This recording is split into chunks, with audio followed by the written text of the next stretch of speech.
आज के क्लास में हम लोग डिस्कस करेंगे एक और नया टॉपिक का नाम है industrial pollution and environmental degradation.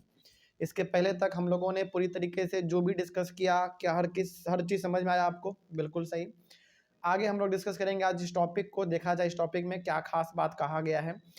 सबसे पहला पॉइंट है इसमें, industries are responsible for 4 types of pollution: air pollution, water pollution, land pollution को हम लोग थर्मल पोल्यूशन भी कहते हैं, इस बात को आप याद रखिएगा, एंड नॉइज पोल्यूशन। देखो इसमें ना, इस टॉपिक में बेसिकली हम लोग पढ़ने वाले क्या हैं इस टॉपिक में। अच्छा एक बात बताइए, इस पूरे के पूरे चैप्टर में हम लोगों ने ज़्यादातर जो डिस्कस किया वो अलग अलग प्रकार के इंडस्ट्री के बारे में डिस्कस किया, चाहे वो जूट इंडस्ट्री हो, सीमेंट इंडस्ट्री हो, यानी कि तमाम अलग अलग प्रकार के इंडस्ट्री के बारे में हम लोगों ने डिस्कस किया। अब चूंकि इंडस्ट्री है तो इंडस्ट्री पोल्यूशन भी फैलाती है, बड़े लेवल पे एकदम धुआं निकालती है, गैस रिलीज करती है ना, और गंदे गंदे पानी नदी में, समुद्र में छोड़ देती है। कहने का मतलब इंडस्ट्री सामान के साथ सामान तो बनाती ही है, इसमें कोई शक नहीं है, लेकिन पोल्यूशन भी बहुत क्रिएट करती है।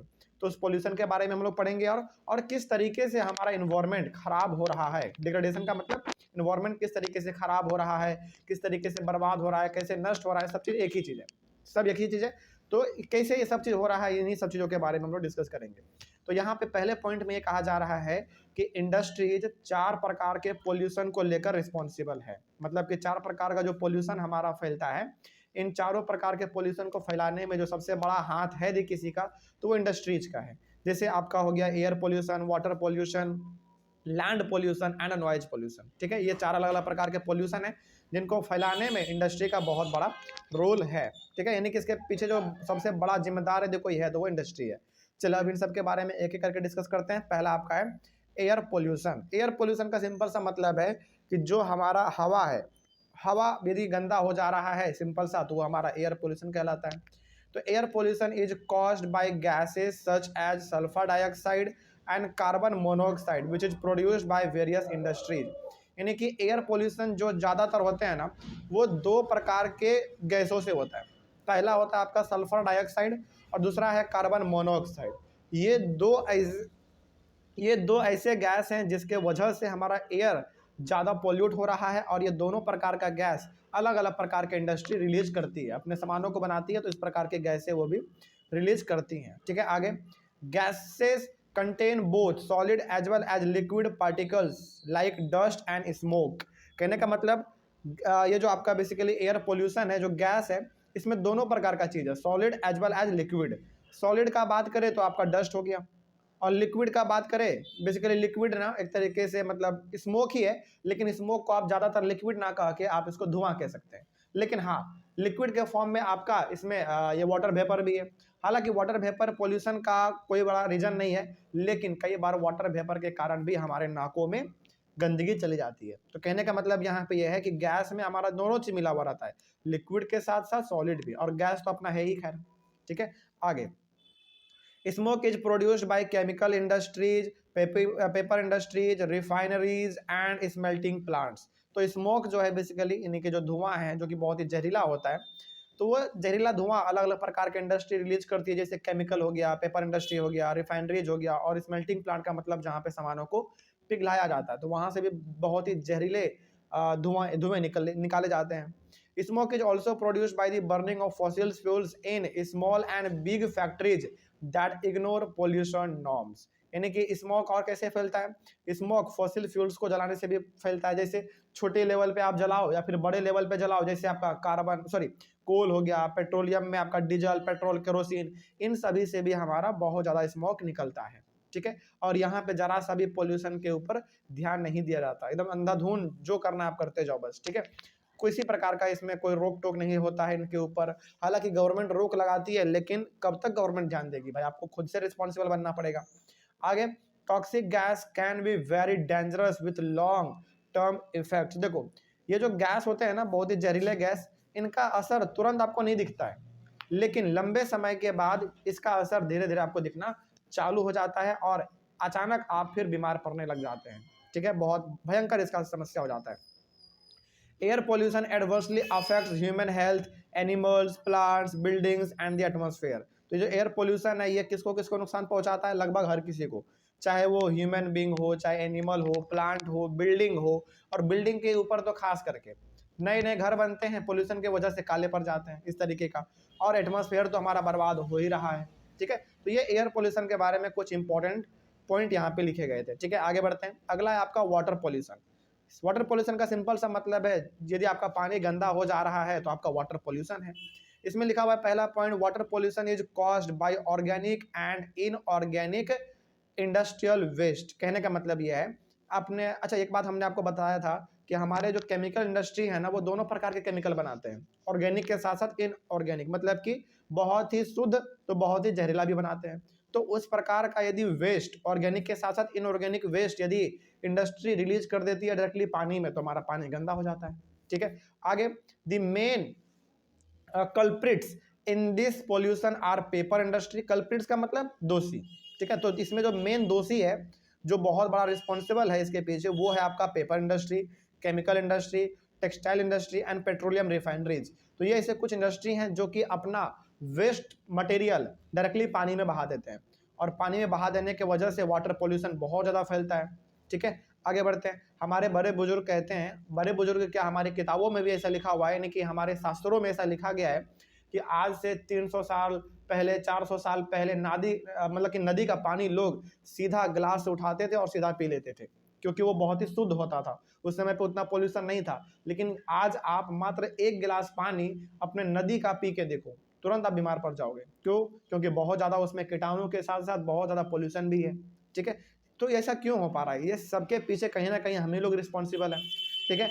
आगे, all these industries release detergents, acids, salts, lead, mercury, pesticides, fertilizers, chemicals, plastics and rubber into the water bodies।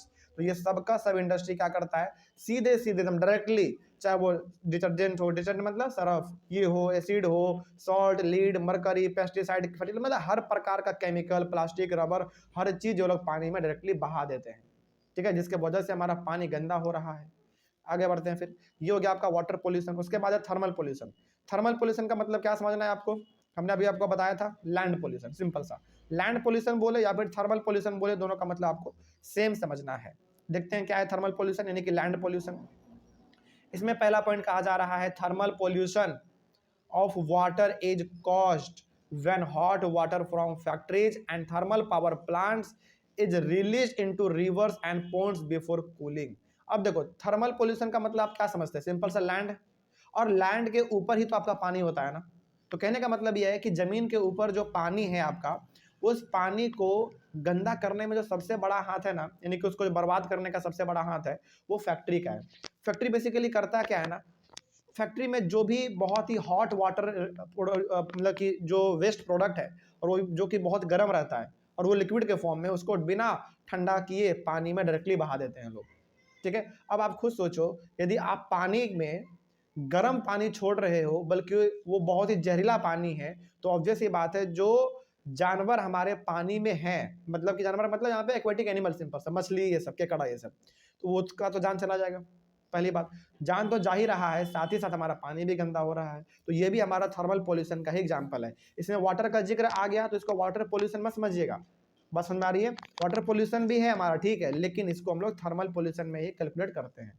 तो थर्मल पोल्यूशन का जो पहला पॉइंट है, वो ये कहता है कि बहुत सारे फैक्ट्री अपने यहाँ के लिक्विड को बिना ठंडा किए उसको डायरेक्टली पानी में रिलीज कर देते हैं, यानी कि हॉट वाटर में रिलीज कर देते हैं, जिसके वजह से बहुत सारी समस्याएं होती हैं, एक्वेटिक एनिमल मर जाते हैं, पानी गंदा हो जाता है, इस प्रकार का, ठीक है। आगे, waste which are generated from nuclear power plants, nuclear and weapon production cause cancers, birth defects and मिसकैरेजेज।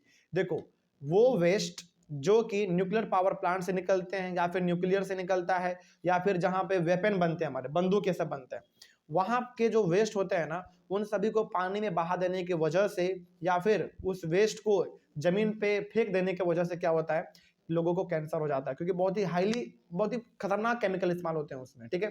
तो कैंसर होता है। बर्थ डिफेक्ट का मतलब हो गया, आप देखते हैं किसी किसी बच्चे को कोई कोई बीमारी जन्म से ही हो जाता है, तो वो हो गया। मिस कैरेज का मतलब हो गया कि जब बच्चे अपने माँ के कोख में होते हैं, तो कोख में ही कुछ ना कुछ बच्चे को समस्या हो जाता है। तो इस प्रकार का अलग अलग प्रकार के समस्याएं हो जाते हैं अलग अलग तरीके से, जब हम लोग लैंड को पोल्यूट करते हैं, ठीक है। अगला है आपका dumping of waste specially glass, harmful chemicals, salts and garbage makes this soil useless.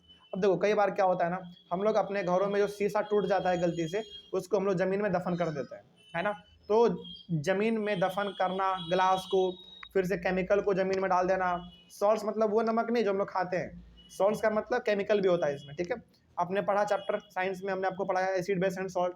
तो सॉल्ट का मतलब हमेशा नमक नहीं समझना है आपको जो हम लोग खाते हैं, सॉल्ट का मतलब केमिकल भी होता है, ठीक है।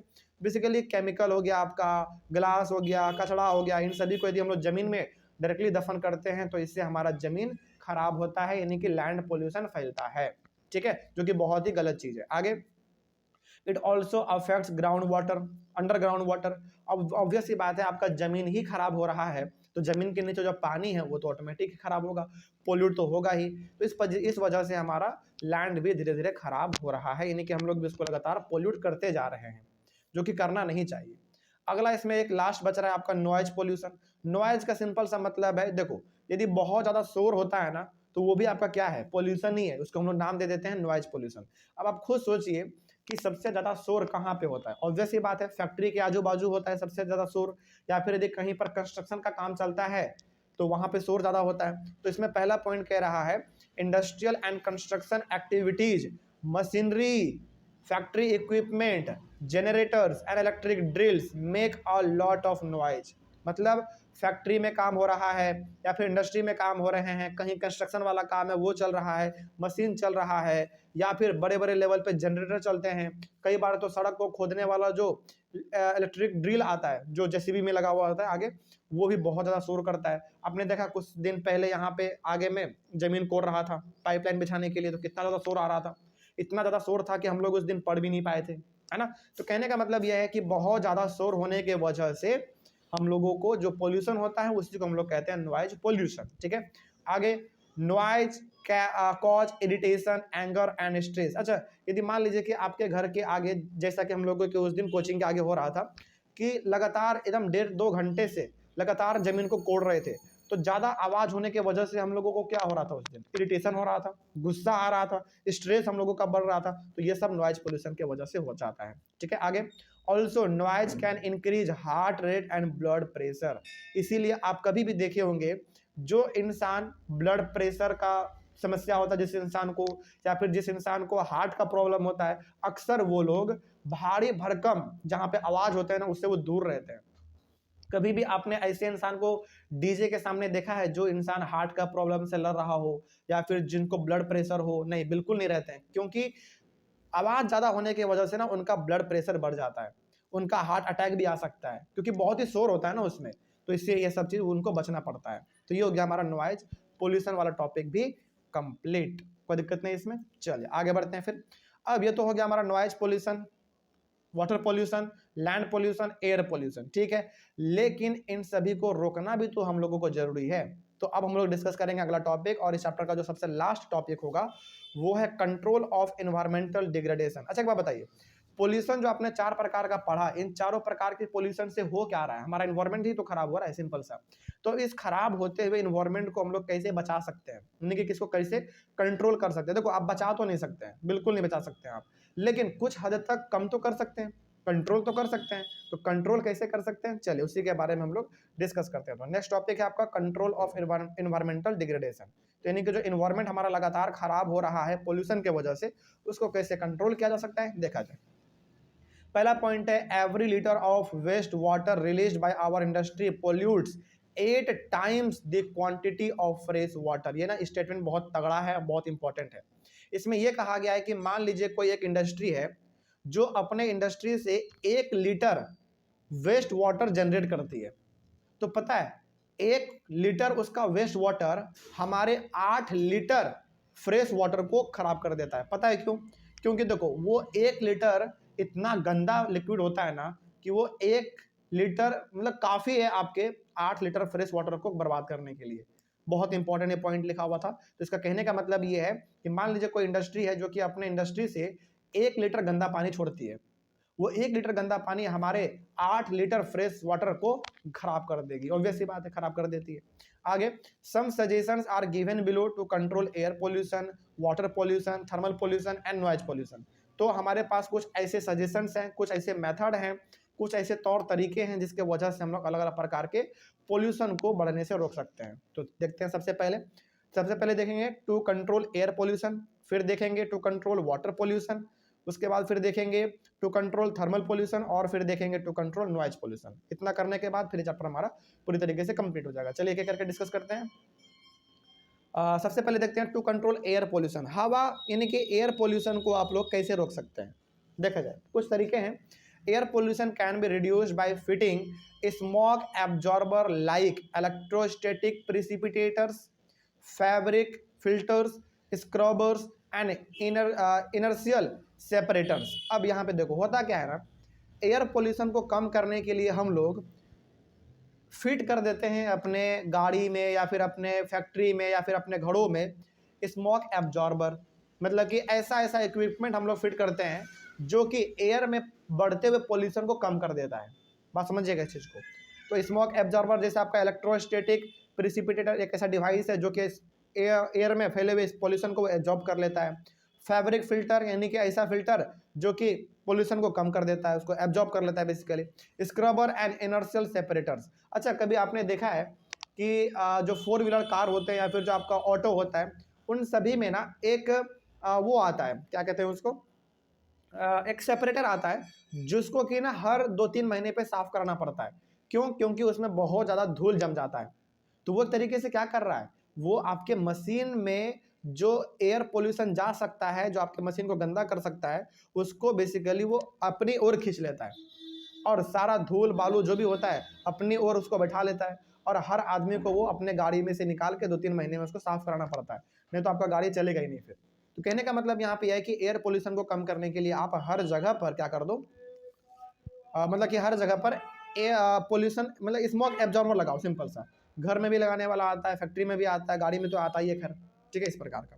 आगे, smoke can also be reduced by using oil और गैस इंस्टेड ऑफ कोल। अब देखो सबसे ज़्यादा जो पोल्यूशन फैलता है वो तो खैर गाड़ियों से ही फैलता है, व्हीकल से, लेकिन कोयले से भी फैलता है। तो कोयले का इस्तेमाल छोड़ो, उसके जगह पे तेल जलाओ या फिर गैस जलाओ, क्योंकि इससे क्या होता है, पोल्यूशन बहुत ही कम होता है। चलो एक और आप तरीका बताओ जिससे कि हम लोग एयर पोल्यूशन को बहुत ही बड़े लेवल पे रोक सकते हैं। सबसे अच्छा तरीका पता है क्या होता है, ज़्यादा से ज़्यादा प्लांट लगाओ, क्योंकि प्लांट क्या करता है पता है, एयर पोल्यूशन को एब्जॉर्ब कर लेता है। इसीलिए जब भी आप रोड पे बाहर निकलते हैं या फिर कभी भी किसी कहीं पर भी आप रोड पे निकलते हैं तो रोड के किनारे आप पेड़ देखते हैं। पेड़ इसलिए रहता है क्योंकि वो एब्जॉर्ब कर लेता है आपके एयर पोल्यूशन को, ठीक है। हालांकि प्लांट जो है ना बहुत अच्छा सोर्स है नॉइज पोल्यूशन को कम करने का भी, वो नॉइज को भी एब्जॉर्ब कर लेती है। तो ये 2 तरीके ऐसे हैं जो कि आप इस्तेमाल कर सकते हैं एयर पोल्यूशन को कम करने के लिए। अगला है टू कंट्रोल वाटर पोल्यूशन। अब आप पानी में जो फैल रहा है पोल्यूशन उसको कैसे रोकेंगे, चलिए उसको भी देख लेते हैं। इसमें पहला पॉइंट है water pollution can be reduced bye reusing and recycling water into और मोर सक्सेसिव स्टेजेस। कहने का मतलब यहाँ पे यह है कि वाटर पोल्यूशन में जो पोल्यूशन फैल रहा है, मतलब कि वाटर में जो पोल्यूशन फैल रहा है उसको आप लोग 2-3 तरीके से यानी कि 2-3 स्टेज में बांट के उसको आप ठीक कर सकते हैं। आप क्या करो, पानी को रीयूज करो या फिर पानी को रिसाइकल कर दो। अब रीयूज करने का मतलब क्या, जिस पानी से आपने नहाया उसको दोबारा पी लो, ऐसा नहीं। ऐसा आप पीने लगेंगे ना तो तुरंत बीमार पड़ जाएंगे आप। तो रीयूज और रिसाइकल ये आप अपने घर में नहीं कर सकते, इसको करने के लिए एक अलग प्रकार का मशीन या फिर फैक्ट्री चाहिए होता है, ठीक है। चलिए आगे बढ़ते हैं। खैर इसमें क्या है और, water pollution can also be reduced by practising rain water harvesting system. अब देखो ये तो आपको पता ही है कि हमारा पानी लगातार गंदा हो रहा है, पानी लगातार हम लोग का जो फ्रेश वाटर है वो खत्म हो रहा है। तो फ्रेश वाटर हमारा खत्म ना हो इसके लिए आप रेन वाटर हार्वेस्टिंग सिस्टम भी लगा सकते हैं। मतलब कि जो पानी बरसात में हमारा आता है हमारे पास उसको बचाओ, बाद में फिर हम लोग उसको इस्तेमाल कर लेंगे, ठीक है। आगे, water pollution can also be reduced by treating hot water before releasing them into rivers and ponds. यानी कि जो हम लोग गर्म पानी नदी में डायरेक्टली बहा देते हैं, खास करके फैक्ट्री वाले लोग, उसको क्या करना चाहिए, सबसे पहले अपने फैक्ट्री में उस गर्म पानी को ठंडा करना चाहिए। ठंडा करने के बाद फिर उसको नदी में या फिर समुद्र में बहाना चाहिए। इससे हमारा वाटर पोल्यूट होने से बच जाएगा, ठीक है। आगे, Treatment of hot water before releasing them into rivers and ponds can be done in 3 phases which are as follows। यानी कि नदी में या फिर तालाब में कहीं पर भी पानी बहा देने से पहले, यानी कि गर्म पानी बहाने से पहले उसको ठंडा करना चाहिए, और वो चीज़ करने के लिए हमारे पास 3 फेज है, यानी कि 3 प्रोसेस है। उसके बारे में देखते हैं क्या है। पहला है प्राइमरी ट्रीटमेंट, दूसरा है सेकेंडरी ट्रीटमेंट, और तीसरा है टर्सरी ट्रीटमेंट। इसमें हम लोग क्या क्या करते हैं, चलिए देखते हैं। इसमें प्राइमरी ट्रीटमेंट में क्या है, यानी कि पॉन्ड में या फिर रिवर्स में पानी रिलीज करने से पहले कुछ ऐसे तौर तरीके हैं जो कि आपको अपने फैक्ट्री में ही कर लेने हैं। ठीक है, अब वो क्या तौर तरीके हैं देखो उसके बारे में। प्राइमरी ट्रीटमेंट में ये कह रहा है कि in primary treatment we treat water by mechanical method. It involves screening, grinding, flocculation and sedimentation. Simply primary treatment में ये करो कि मैकेनिकल मेथड का मतलब है कि यदि आपके पास पानी है तो पानी में ना यदि कुछ अलग चीज मिला हुआ है तो उसको पहले छान के बाहर निकाल लो। जैसे मान लीजिए कि पानी में प्लास्टिक है या फिर पानी में कुछ भी और धूल मिट्टी मिला हुआ है, तो उसको क्या करो, पहले अलग कर लो। प्राइमरी ट्रीटमेंट का मतलब ही है कि सबसे पहले जो पानी में अनवांटेड चीज है उसको पहले बाहर निकालो। जैसे आप क्या कर सकते हो, उसमें स्क्रीनिंग करो। स्क्रीनिंग का सिंपल सा मतलब, स्क्रीनिंग, ग्रिंडिंग, फ्लोक्यूलेशन, सेडिमेंटेशन, इन सभी का सिंपल सा मतलब ये है कि यदि पानी में प्लास्टिक मिला हुआ है उसको बाहर निकालो, लकड़ी मिला हुआ है यानी कि लकड़ी तैर रहा है पानी में उसको बाहर निकाल लो छान के। मान लीजिए पानी में धूल मिट्टी मिल गया है तो पानी को कुछ देर के लिए शांत छोड़ दो। यदि पानी को हम लोग कुछ देर के लिए शांत छोड़ देते हैं तो उसमें जो भारी पार्टिकल होता है वो नीचे जाके बैठ जाता है। इसके बाद फिर आप पानी को रिलीज करो। तो प्राइमरी ट्रीटमेंट का मतलब है कि आप वो बेसिक काम करो जिससे सबसे पहले पानी को साफ किया जा सके। ठीक है, अगला आपका उसके बाद है सेकेंडरी ट्रीटमेंट। इसमें आप क्या करोगे, in secondary treatment we treat water by biological method. It involves killing of micro organism. Simple सा, अब चूंकि आपने यदि पानी में प्लास्टिक, बॉटल, रब प्लास्टिक ये सब यदि कुछ मिला हुआ था तो इन सभी को आपने पहले बाहर निकाल लिया छान के। अब आप क्या करो, सेकेंडरी ट्रीटमेंट में बायोलॉजिकल मेथड लगाओ। बायोलॉजिकल मेथड का सिंपल सा मतलब है पानी में ऑब्वियस सी बात है गंदा पानी है तो माइक्रो ऑर्गेनिज्म तो रहेगा ही, कीड़ा मकोड़े तो रहेंगे ही, तो उसको मारने के लिए इसमें क्या लगाओ, केमिकल का छिड़काव करो। ठीक है, तो इससे क्या हो जाएगा, आपका केमिकल सारा खत्म हो जाएगा। अगला है आपका टर्सरी ट्रीटमेंट। इसमें क्या होता है, in tertiary treatment we treat water by physical, chemical and biological method. It involves recycling of waste water. Simple सा हम लोग टर्सरी ट्रीटमेंट में क्या करते हैं, रिसाइकल करते हैं पानी का। देखो प्राइमरी में आपने क्या किया, उसमें जो भी चीज मिला हुआ था अनवांटेड चीज जो ऊपर से आपको दिख रहा था जिसको आप छान के केवल बाहर निकाल सकते थे उसको आपने पहले किया, पहला वो हो गया हमारा। दूसरा सेकेंडरी में आपने कीड़े मकोड़ों को मार दिया, और तीसरे में सिंपली कह रहा है कि आप उसी पानी को रिसाइकल कर दो, मतलब कि उसको थोड़ा सा और प्यूरिफाई करके दोबारा इस्तेमाल कर लो। ठीक है, और ये ना बड़े बड़े शहरों में होता है जहाँ पे पानी का समस्या होता है, वहाँ पे ये सब चीज होता है क्योंकि पानी का कमी होता है। ठीक है, चलिए इस तरीके से आप वाटर पॉल्यूशन को कम कर सकते हैं, और ये 3 मेथड भी आपने पढ़ लिया, कोई दिक्कत नहीं ना इसमें। चलिए आगे बढ़ते हैं। अगला है आपका टू कंट्रोल थर्मल पॉल्यूशन, यानी कि आप लैंड पॉल्यूशन को कैसे खत्म कर सकते हैं। देखा जाए, thermal pollution can be reduced by not releasing hot water into rivers and ponds. यानी कि थर्मल पॉल्यूशन को कम करने के लिए, लैंड पॉल्यूशन को कम करने के लिए आप सीधा सा पहला यह काम करो कि आप जो हॉट वाटर रिलीज कर देते हैं नदी में, तालाब में, उसको मत करो।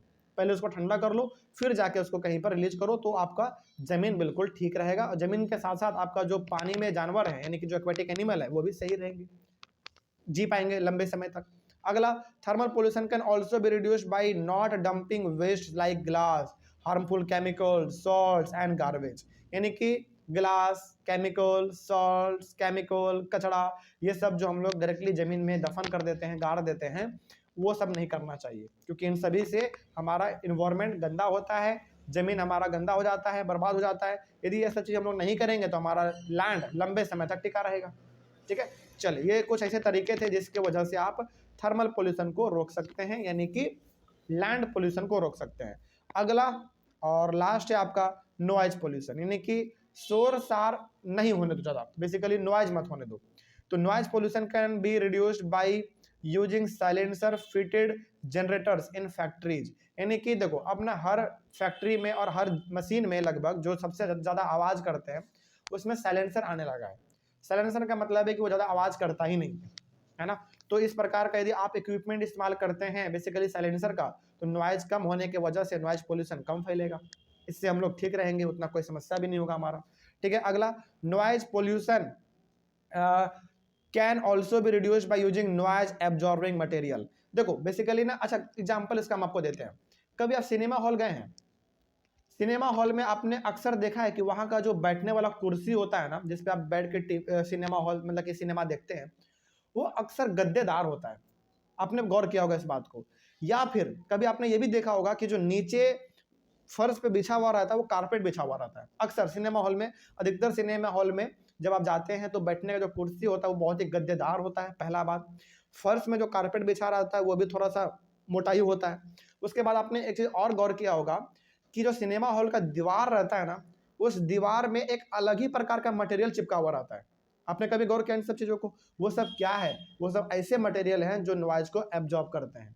ठीक है, वही चीज आपका इसमें कोई दिक्कत नहीं इसमें। तो यदि आप नॉइज एब्जॉर्बिंग मटेरियल इस्तेमाल करेंगे अपने घरों में या फिर कहीं पे भी जहां पे पोल्यूशन ज्यादा होता है, मतलब नॉइज पोल्यूशन जहां पे ज्यादा होता है, तो नॉइज को कम किया जा सकता है। बात समझ में आ रही है? चलिए इस तरीके से। अच्छा, आपको पता है आपका जो कपड़ा है ना, यानी कि आपका जो स्वेटर है, मफलर है, या फिर जो आप नॉर्मल कपड़ा पहनते हैं, वो भी एक बहुत अच्छा सोर्स है नॉइज को एब्जॉर्ब करने का। चलो आपको ना हम एग्जांपल देते हैं। कभी आप क्या करना, अपने क्लासरूम, यानी कि कभी भी आप अपने स्कूल जाना और सबसे पहले चल जाना किसी दिन। क्या करना है, तरीका बता रहे हैं, यदि आपको ये पहचानना हो तो सबसे क्या करो, किसी दिन आप अपने क्लासरूम में सबसे पहले चल जाओ, ठीक है, और जाके कुछ बात ना अपने आप से बोलो, चिल्लाओ। आप देखना आपका आवाज ना क्लासरूम में गूंजेगा, पूरा गूंज जाएगा। लेकिन अब क्या करो, जब क्लासरूम में सारे बच्चे आ जाएं, बैठ जाएं, उसके बाद एक बार चिल्लाओ। आप देखना आपका आवाज गूंजेगा ही नहीं। क्यों ऐसा हुआ? क्योंकि वहां पे बच्चों का संख्या बढ़ गया, बच्चों का संख्या बढ़ गया तो कपड़े भी बढ़ गए, और कपड़ा अपने आप में एक बहुत बड़ा नॉइज को एब्जॉर्ब करने वाला मटेरियल होता है। तो आपने जो चिल्लाया वो सारे के सारे कपड़ों ने एब्जॉर्ब कर लिया, इसीलिए नॉइज उतना नहीं गूंज पाया। ठीक है, ये तरीका होता है।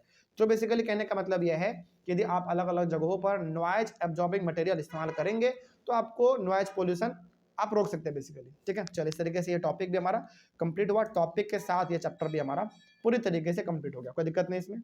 चलिए हम लोग मिलेंगे अपने, हाँ एक बात और, ऑनलाइन में बिल्कुल बच्चे, ये चैप्टर हमारा पूरी तरीके से कंप्लीट हुआ।